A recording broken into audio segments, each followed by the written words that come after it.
પહેલાં નહોતા, અને અમુક વખતે છે ને અમુક વખતે નથી.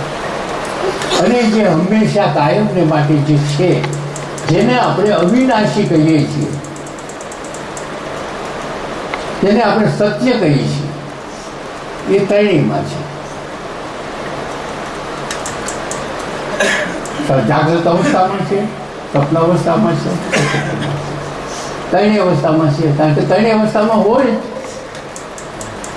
કારણ કે તો અવિનાશી છે, વ્યાપક છે,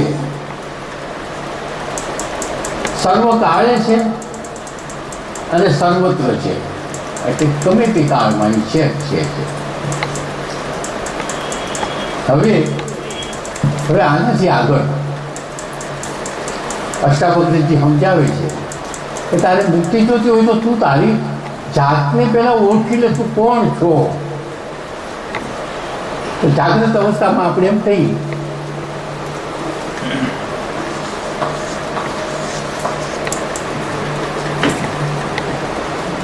હવે આ જાગૃત અવસ્થામાં હું એમ કહું છું, એમ બોલી છે. કોઈને પૂછી, ભાઈ તમે કેવા છો? તો કે હું બ્રાહ્મણ છું, હું ક્ષત્રિય છું. કોઈ એમ કહે છે કે હું ડૉક્ટર છું, કોઈ એમ કહે છે હું આવ્યો છું, વેપાર કરું છું. તો એની ઓળખ શરીરની આપે છે. હું ક્ષત્રિય છું,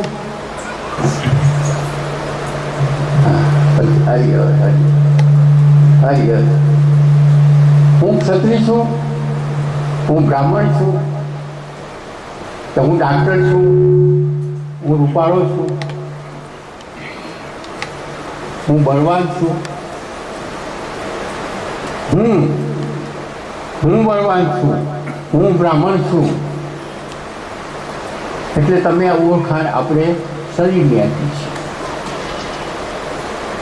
આ ઓળખાણ શરીરની આપી છે, તો આ જાગૃત અવસ્થામાં શરીરની આપી છે. પણ સાચું છે અહીં નથી. આવો હું ક્યાંથી? આપણે હું કહેવાના અધિકારી છીએ? આપણે શરીરની ઓળખાણ આપી છે, પણ શરીર સત્ય છે? શરીરની ઓળખાણ આપી છે, શરીર સત્ય છે? શરીર કેવી રીતે સત્ય હોય? માતા પિતાએ શરીરના સંબંધોમાંથી અને એક બીજનું રોપણ કર્યું. ગર્ભમાં એનું શરીરનું બંધારણ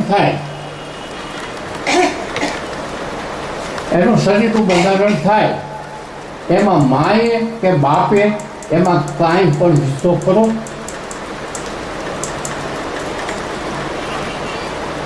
એ શરીર જે અંદર બની રહ્યું છે, ગર્ભની અંદર શરીરનો ઘાટ થઈ ગયો છે, એની અંદર હૃદય બને છે, ફેફસા બને છે, રુધિરાભિષણ થાય છે, પગ બને છે, દાંત બને છે, આંખો બને છે. આખો આકાર એક શરીરનો ધીમે ધીમે 5 મહિના થાય ત્યાં સુધીમાં એક આખો આકાર તૈયાર થઈ જાય છે. એ શરીર જે અંદર બન્યું, એ શરીરનો અંદર ઘાટ બન્યો યોગ્ય રીતે, દીકરો કે દીકરીનો પણ એ ઘાટ બન્યો, એની અંદર માતા કે પિતાનો એમાં કાંઈ પણ હિસ્સો ખરો? માં થાય એનું રૂપાંતર તો પરમાત્મા કરે છે, પ્રકૃતિ કરે છે. એ અન્નનું રૂપાંતર થઈને શરીરનો ઘાટ બનાવનાર મા કે બાપ નથી. એને શરીર એમ કે હું આ શરીર મારું, મા બાપ કે છે આ દીકરો મારો. તમે તમારું આમાં શું? અકસ્માત માત્ર, બહુ સાચું નથી કહેતો.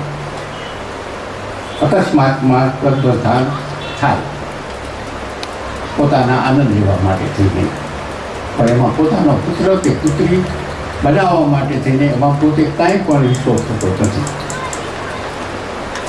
હવે બાળક તૈયાર થયું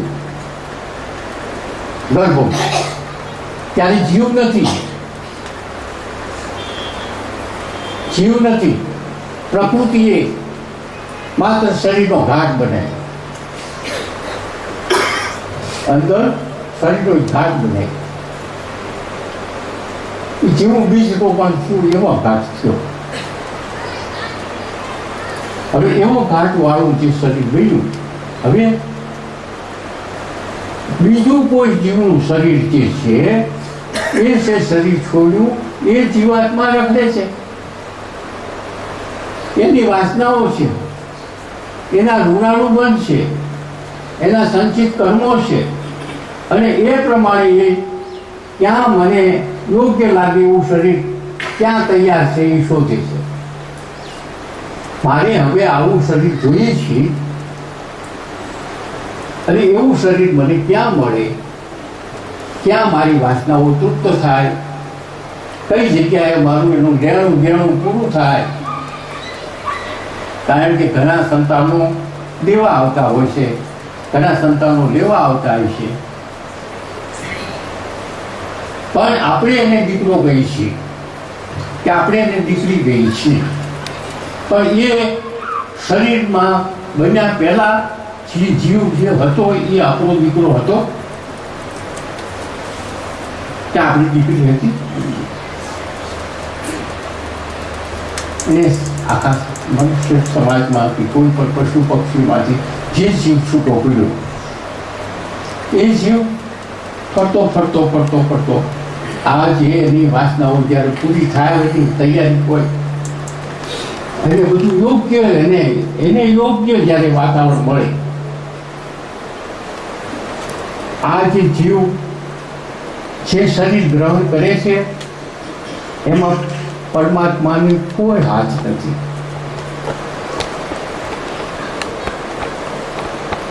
કારણ કે એના સંચિત કર્મો, એના ઋણાનુબંધ એક ગોઠવણ છે. પરમાત્મા ગોઠવણ છે કે આવું હોય તો આમ થાય, આવું હોય તો એ રીતે સૃષ્ટિ ચાલી જાય છે ગોઠવણ પ્રમાણે. પરંતુ આ જીવને હું આઈ નાખું ને આ જીવને આઈ નાખું એવું નથી. કારણ કે એ તો માત્ર એની વાસનાઓ મોટે ભાગે કુટુંબનો વ્યક્તિ કુટુંબમાં ભાઈ થઈને આવે, બેન થઈને આવે એવું પણ હોય છે. અમુક ન પણ હોય, જ્યાં વેર વાળવાનું હોય તો વળી પાછો બીજે જાય. એક દાખલો આપો એટલે સમજાઈ જશે.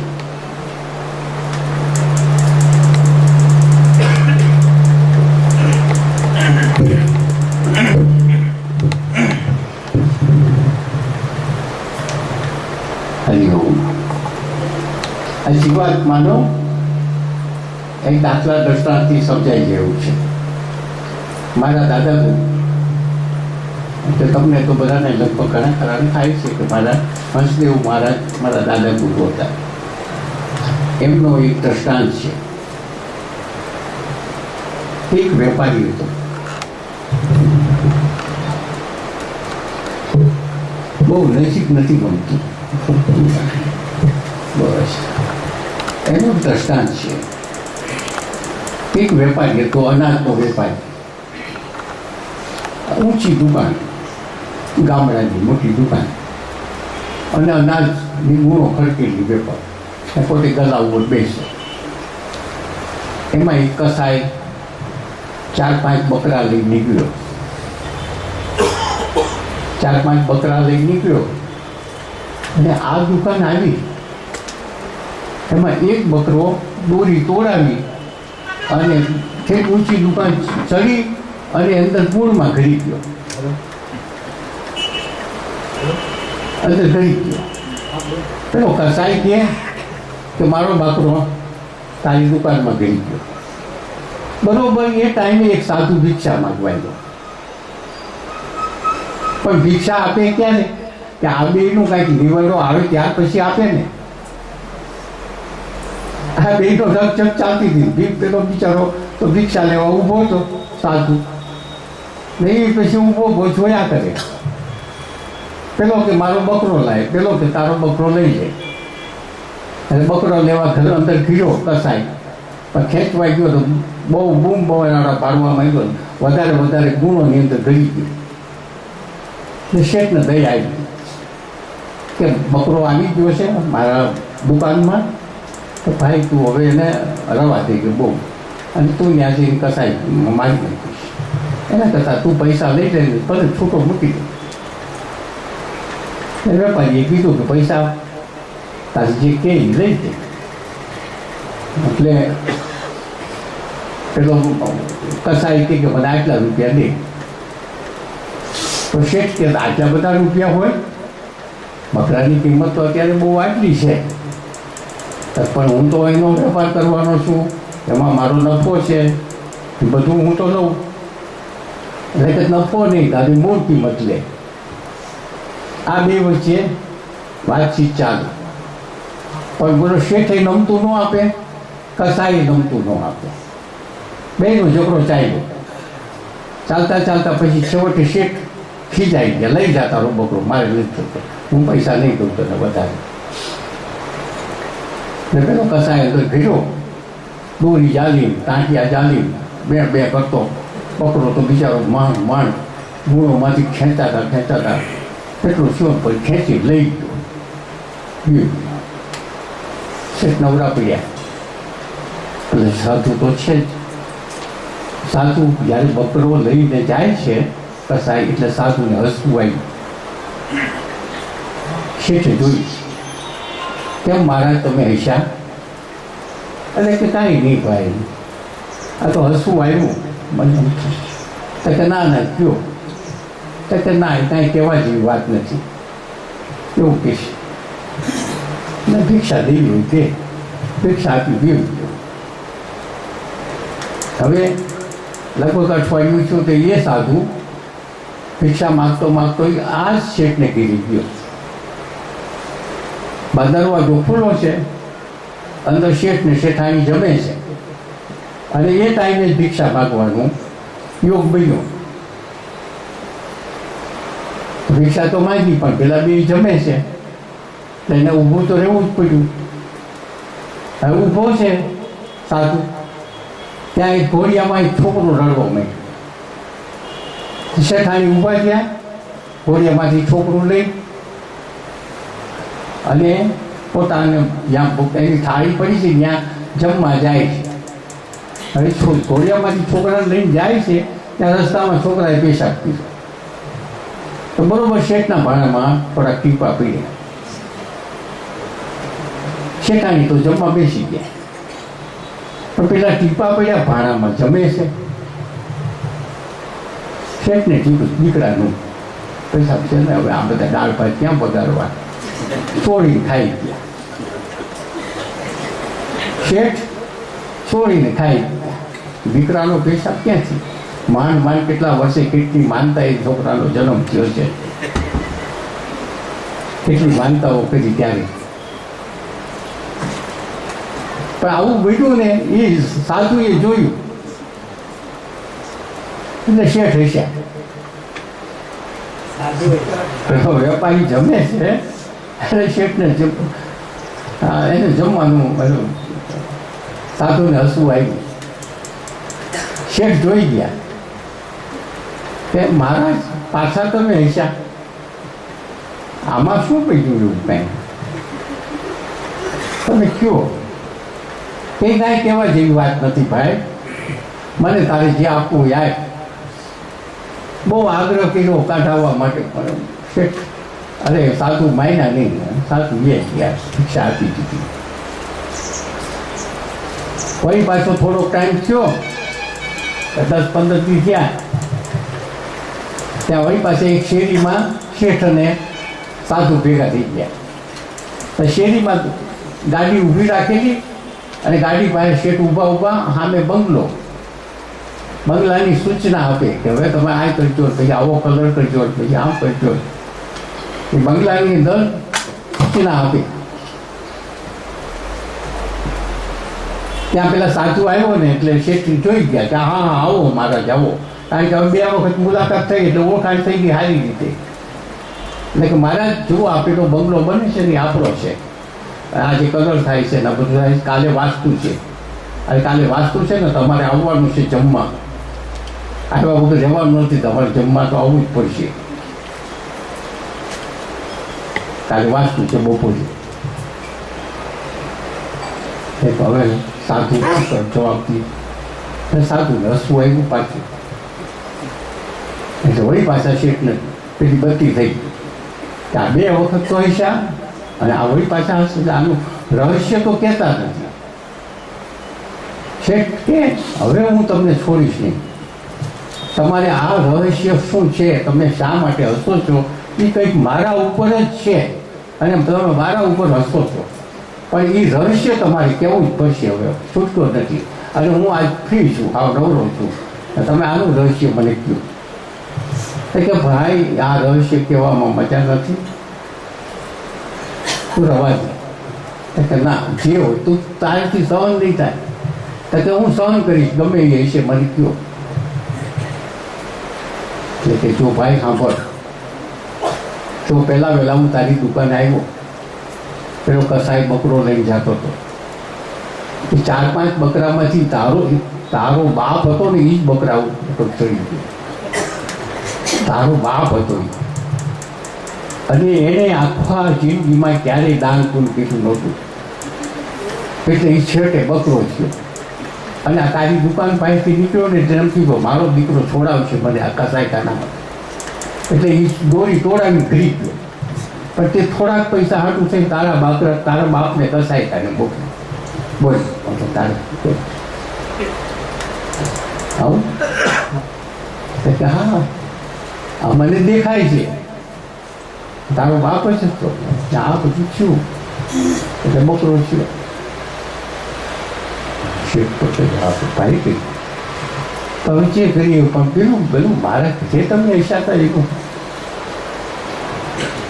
એ તમે કેમ ઈચ્છા હતા કે ભાઈ એ તો સાંભળવા જેવું જ નથી. કે ના કયો તો કે જો તારી પત્નીનો એ પ્રેમી હતો ગયા જન્મમાં. હમણાં 1.5 વર્ષ પહેલા એને તે માણસો માથે મરાવી નાખ્યો, એનું ખૂન કરાવી દીધું. અત્યારે તારો છોકરો 1.5 વર્ષનો છે અને એ છોકરાએ પેશાબ કર્યો લીટી ખાધું. આ તારો દુશ્મન છે, વેર વાળવા આવ્યો છે. આ તારી પત્નીનો પ્રેમી હતો અને એને તે ખૂન કરાવ્યું. એ વેર વાળવા આવ્યો છે ત્યારે તારો દીકરો થઈ અને તું તો પાછો હરકમાં એનો પેશાબ ખાસ. હું તને મારે કેવું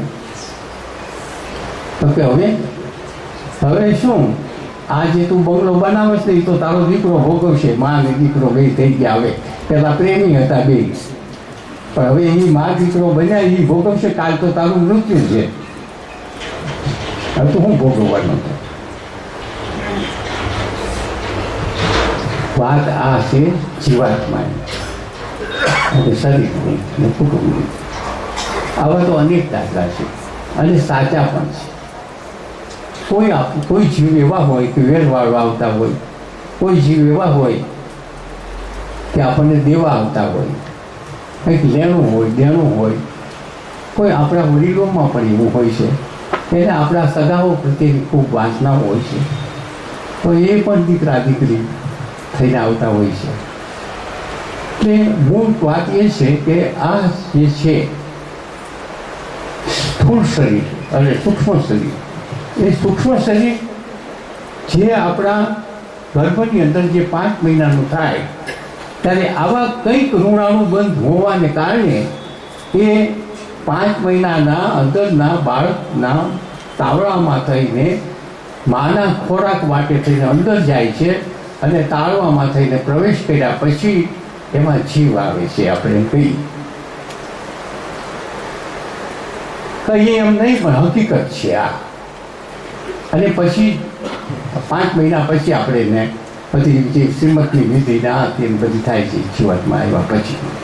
એટલે ટૂંકમાં શરીર એક જુદું હતું અને એ શરીરમાં જીવ એક જુદો હતો અને જુદો ગમે તે શરીરમાં થઈ છોડી અને આ શરીરમાં આવ્યો. એટલે પહેલા શરીર જુદું હતું અને શરીરની અંદરનું સૂક્ષ્મ શરીર જુદું હતું. એક વાત આ સાબિત કરવાની છે કે શરીર જુદું હતું, શરીરનો અંદરનો જીવાત્મા જુદો હતો, પણ પરમાત્મા તો આ ત્રણેય કાળમાં છે. ચેતન તત્વ તો ત્રણેય કાળમાં છે. એમાં તો કાંઈ ફેરફાર પડ્યો નથી, કારણ કે એમાં બધું છે, આખું બ્રહ્માંડ એમાં છે. પણ આપણે એટલું સમજવા ખાતર આપણે બોલીએ છીએ કે એમાં છે, એમાં છે એ બોલીએ છીએ, ખરેખર ખોટું બોલીએ છીએ. કારણ કે આખા બ્રહ્માંડમાં એ વ્યાપ્ત છે, એમાં છે. મહાસાગર હોય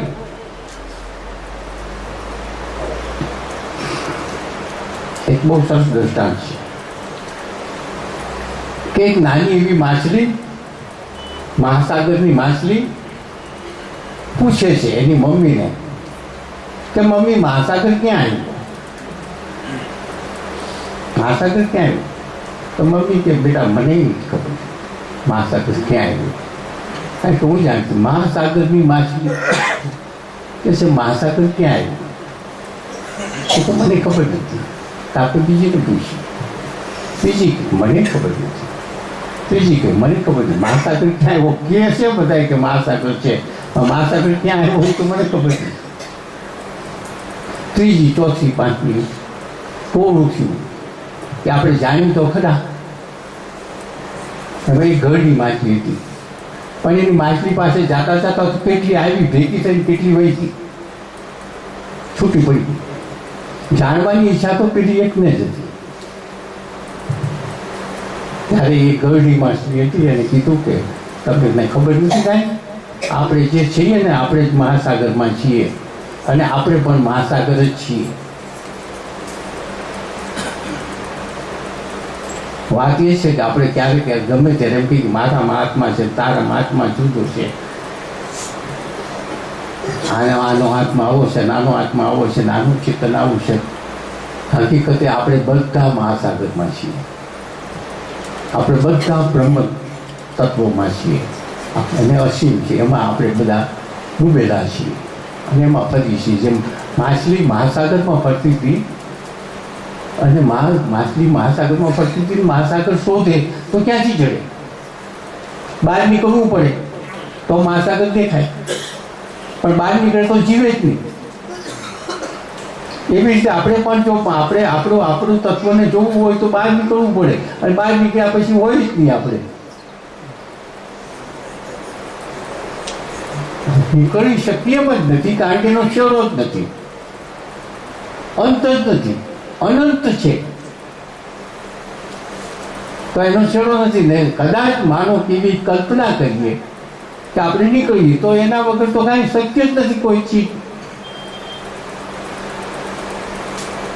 આપણી વાત મૂળ છે મન બુદ્ધિ ચિત્તની અહંકારની. એટલે શરીર, એટલે વાત એ છે કે શરીર જુદું છે અને એમ સૂક્ષ્મ શરીર જુદું છે, એ એક વાત ચોક્કસ છે. તો હવે અષ્ટાવક્રીજી એમ કહે છે કે તું હું એમ શબ્દ બોલે છે તો હું કોણ? આ શરીર આપણે જે અજ્ઞાનથી બોલી છીએ હું, તો હું મન બુદ્ધિ ચિત્તને અહંકારને બોલી છે કે આપણે સ્થૂળ શરીરને બોલીએ છીએ? આ હું શબ્દ છે એ હું બ્રાહ્મણ છું, હું વાણિયો છું, હું ડાક્ટર છું, હું એન્જિનિયર છું, શું આ હું સત્ય છે? અને આ છે પાછું સ્થૂળ શરીરને આપણે કહીએ છીએ. સ્થૂળ શરીર તો એક એને મળ્યું, એને શોધ્યું જીવાત્માએ, અને આ એક પ્રક્રિયા થઈ અને એક શરીર માના ગર્ભમાં મોટું થયું અને બહાર આવ્યું ને પછી એમ કે પાછો એ એમ કે હું, અને એ હું શેમાંથી બન્યું? માયા આહાર થઈ ગયો એમાંથી, માયા આહાર થઈ ગયો એમાંથી બન્યું, મોટું થયું 50 વર્ષનું, 60 વર્ષનું, 70 વર્ષનું, એ શરીર જેમાંથી બન્યું, આહારમાંથી બન્યું, અને છેવટે આ સૂક્ષ્મ શરીર છોડીને ગયો જ છે. જેવી રીતે એને ગ્રહણ કર્યું એવી રીતે એના જેટલા પ્રારબ્ધમાં એ શરીર ભોગવવાનું હશે, એટલે જેટલા શ્વાસોશ્વાસ છે ત્યાં સુધી ભોગવશે, પાછું છૂટું પડી જાય છે.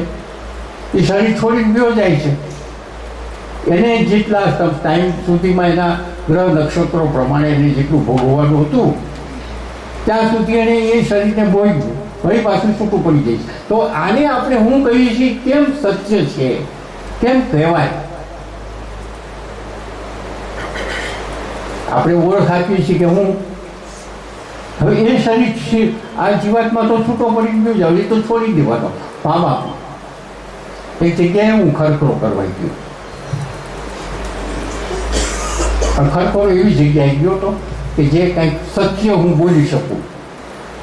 સત્ય બોલવું બહુ આકરું છે, ક્યારેક તો માર ખાવું પડે સત્ય બોલવું તો, પણ એ એવું જગ્યા હતી કે સત્ય હતું. એટલે કીધું ભાઈ તારો 35 વર્ષનો છોકરો ગુજરી ગયો. તો મને કે સ્વામીજી મારો છોકરો આટલી જિંદગી રહ્યો અને હાંજે લાવ્યા 5 વાગે, તો આ બધાએ એક રાતે મારા ઘરમાં ન રહેવા દીધો, રાતે સંસારમાં. મેં કીધું ભાઈ મારો દીકરો આખી જિંદગી રહ્યો છે અને એક રાત તો ઘરમાં રહેવા ગયો. આ વળો પાછ કરતો મારી સામે, હું એનો ખર્ચો કરે, બધા બે માણસ રડે. એક રાતે બનો રહ્યો.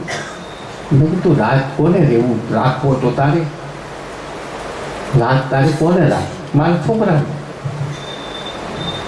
પછી બીજે રીતે શું કીધું, એટલે બીજે રીતે હું અવતી સંસ્કાર દઈ દીધા. તો તું એક રાત રાખ કે 5 રાખ, તારો છોકરો તો તે તારા છોકરાને અગ્નિ સંસ્કાર શું કામ દઈ દીધા? બાળી શું કામ નાખ્યો તે? તારા છોકરાને બાળી તો શું કરીએ? જે તમે બંને થઈને જે કંઈક છોકરો બન્યો પછી એમાં જીવાત્મા આવ્યું તે બનાવ્યો હતો, એની અંદર શરીર બનાવ્યું હતું. તમારા વડે એક શરીર બન્યું, પણ તમે જીવ બનાવ્યો હતો કે ના? તો એ જીવ હતો, એ જીવ જેવો આવ્યો એટલા ટાઈમ ગયો અને પછી ગયો ગયો, અને એને તારો તમે જે બનાવ્યું હતું એ તો આપી ગયો.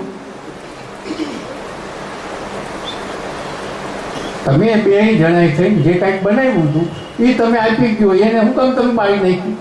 એમાં એને શું લઈ ગયું? આજે તમે શરીર તમારા 2 વચ્ચે થઈને શરીર બન્યું, તો એ બન્યું એ શરીર તમારો છોકરો હતો, અંદર જે હતો એ તમારો છોકરો નહોતો. અંદર તો તમારી પાસે જેટલું ભોગવવાનું હતું ને એટલું ભોગવ્યું અને લઈ ગયો કે દેવાનું છે લેવાનું છે, જે કંઈક દેતું લેતી હિસાબ પતાવી ગયો, વહેલો હિસાબ પતાવી દીધો. પણ તમે જે બનાવ્યો તો એનો તું વલો પાછું કામ કરે છે? એ તો એ મૂકી ગયો. એટલે વાત આવી છે કે સ્થૂળ શરીર જે છે એને તો હવે આપણે બાળી નાખીએ છીએ. તો બાળી નાખીએ છીએ કે પાણીમાં નાખી કે જમીનમાં નાખી દઈ કે કાગડા કૂતરા ખાઈ જાય, પણ એ શરીર 5 તત્વોમાંથી બન્યું, 5 તત્વોમાં ભળી ગયું. મા બાપે જે અન્ન ખાધું, માતાએ જે અન્ન ખાધું એ પણ 5 તત્વોમાંથી અન્ન બન્યું, અને એ 5 તત્વોનું રૂપાંતર, એ 5 તત્વોનું રૂપાંતર જે છે એ શરીર છે. 5 તત્વોમાંથી જે રૂપાંતર થયું, માએ ખાધું એ અન્ન હતું, પણ 5 તત્વોનું રૂપાંતર હતું, અને એ અન્નમાંનું રૂપાંતર શરીર, અને શરીરનું રૂપાંતર પાછું 5 તત્વો. એ શરીરનું રૂપાંતર પાછું 5 તત્વોમાં પડી ગયું. આ વચ્ચેનો ટાઈમમાં આટલું આવું બન્યું, અને એ તો 5 તત્વોમાં ભળે. તો હવે આપણે એમ કહી છીએ કે હું, તો આપણી વાત અષ્ટાવક્રજીની વાત એ છે કે તું આવું બધું